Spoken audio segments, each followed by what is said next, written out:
Hello friends, I am Rinku and welcome to our channel Tricky Study for You। Friends, आज की इस video में हम लोग नागवंशी शासन व्यवस्था के बारे में पढ़ेंगे। फ्रेंड्स, इससे पहले मैंने मुंडा शासन व्यवस्था को डिस्कस कर चुकी हूँ। फ्रेंड्स, यदि आप जेपीएससी की तैयारी कर रहे हैं तो आप इस चैनल को ज़रूर से ज़रूर सब्सक्राइब कर लें, क्योंकि मैं इसमें जेएसएससी के कंप्लीट सिलेबस को डिस्कस करूँगी। चलिए स्टार्ट करते हैं आज की क्लास को।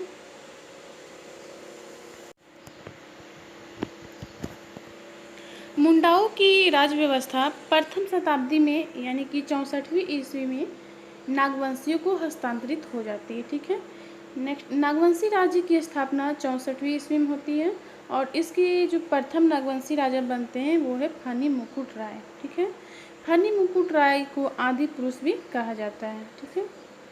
इन्होंने जब ये राजा बने तो उन्होंने क्या किया, अपने परगना को 66 परगना में विभक्त कर दिया। ठीक है।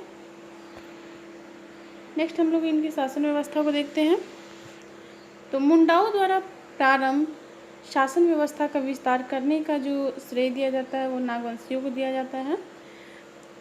मुंडाओं की कर व्यवस्था, भू व्यवस्था एवं शासन व्यवस्था पूर्व की भांति जो चलती रही।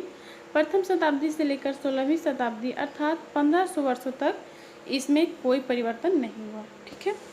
इसमें परिवर्तन कब होता है, जब मुगलों का प्रवेश होता है। ठीक है। जब मुगलों का आक्रमण प्रारंभ होता है। प्रथम प्रभावकारी हस्तक्षेप होता है 1585 ईस्वी में मुगलों के आक्रमण से। मुगल सेना जो थे वो यहाँ के राजाओं से कर वसूलने लगते हैं। ठीक है। और यह कर जो है सो धीरे धीरे नियमित स्वरूप धारण करने लगता है, जिसे मालगुजारी कहा जाता है।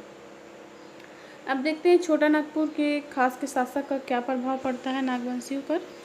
तो दुर्जन साल द्वारा कर ना चुका पाने के कारण मुगल शासक जहांगीर ने इन्हें 1616 ईस्वी में कैद कर लिया था। ठीक है। 1616 ईस्वी में, और वह 12 वर्षों तक ग्वालियर के किले में कैद रहे हैं।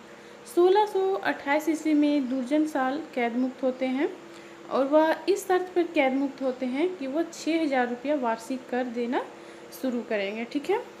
और यही कर 1632 ईस्वी में 1,36,000 रुपये तक हो जाता है। ठीक है। 6000 से बढ़कर 1,36,000 तक हो जाता है। प्राचीन शासन व्यवस्था के अनुसार राजा को जनता से कर लेने का प्रावधान नहीं था। जैसे कि जो मुंडा शासन व्यवस्था जो चलते आ रही थी उसमें जो राजा थे सो जनता से कर नहीं लेते थे। किंतु जब मुगलों का हस्तक्षेप होता है झारखंड के क्षेत्र में, तब नागवंशियों का अपनी जो शासन व्यवस्था है वो उसमें परिवर्तन करना पड़ता है। चूँकि उन्हें कर चुकाना है, इसलिए उन्हें अपनी प्राचीन व्यवस्था को बदलना पड़ता है।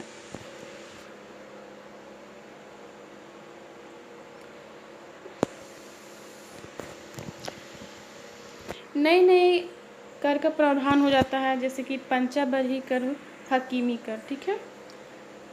नेक्स्ट देखते हैं नागवंशियों के जो पढ़ा के जो प्रमुख हैं उनको मानकी से बदलकर भूइहर कर दिया जाता है। ठीक है। मानकी से बदलकर भूइहर कर दिया जाता है और यह भूइहर का कार्य रहता है कर यानी कि मालगुजारी वसूलना। उसके बाद परिवर्तन आता है अंग्रेजों का प्रवेश से। ठीक है। मुगलों का हस्तक्षेप देखिए, छोटा नागपुर का देखिए। अब हम लोग देखते हैं अंग्रेजों का प्रवेश। सन 1765 ईस्वी में बिहार और बंगाल की दिवाली मिलने के पश्चात अंग्रेजों का आगमन छोटा नागपुर के क्षेत्र में होता है। इस क्षेत्र को पटना काउंसिल फोर्ट के अंतर्गत रखा गया। ठीक है।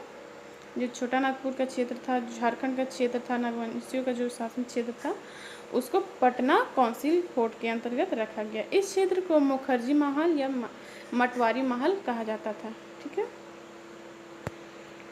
1775 ईस्वी में कर संग्रहण हेतु H.C. व्हिटली को प्रथम सिविल कलेक्टर नियुक्त किया गया, लेकिन कर की वसूली में कोई भी परिवर्तन नहीं हुआ। ठीक है। यानी कि जो नियमित रूप से जो कर दिया जाता था उसमें कोई भी परिवर्तन नहीं हुआ। तो इसमें पूछा जा सकता है कि कर की वसूली हेतु प्रथम सिविल कलेक्टर को किसे नियुक्त किया गया, तो H.C. व्हिटली को। ठीक है। नेक्स्ट, 22 मार्च 1793 ईस्वी को लॉर्ड कॉर्नवालिस द्वारा अस्थायी बंदोबस्त की व्यवस्था लागू की गई। परिणामतः जागीरदारी प्रथा जमींदारी प्रथा में परिवर्तित हो गई, जिससे प्राचीन काल से चली आ रही मुंडा और नागवंशी शासन में व्यापक बदलाव आया। ठीक है। बहुत बड़ा यह बदलाव आया। अंग्रेजों द्वारा नए नए कानून व्यवस्था तथा नियम लाए गए जिससे यहाँ के मुंडा मानकी पढ़ा पंचायत राजा महाराजा आदि जो है विलीन हो गए और संपूर्ण भारत के साथ साथ छोटा नागपुर भी अंग्रेजों के अधीन हो गया और नागवंशी राजाओं की जो राज व्यवस्था थी सो इसी तरह से समाप्त हो गई। ठीक है।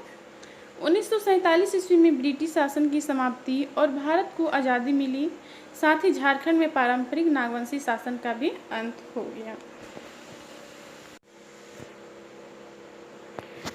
ठीक है फ्रेंड्स, आज के वीडियो में इतना ही। मिलते हैं नेक्स्ट वीडियो में हम लोग पढ़ा पंचायत शासन व्यवस्था के बारे में पढ़ेंगे। फ्रेंड्स, इससे पहले यदि आपने मेरे इस चैनल को सब्सक्राइब नहीं किए हैं तो प्लीज़ आप इसे सब्सक्राइब कर लें और बेल आइकन पर क्लिक करना ना भूलें।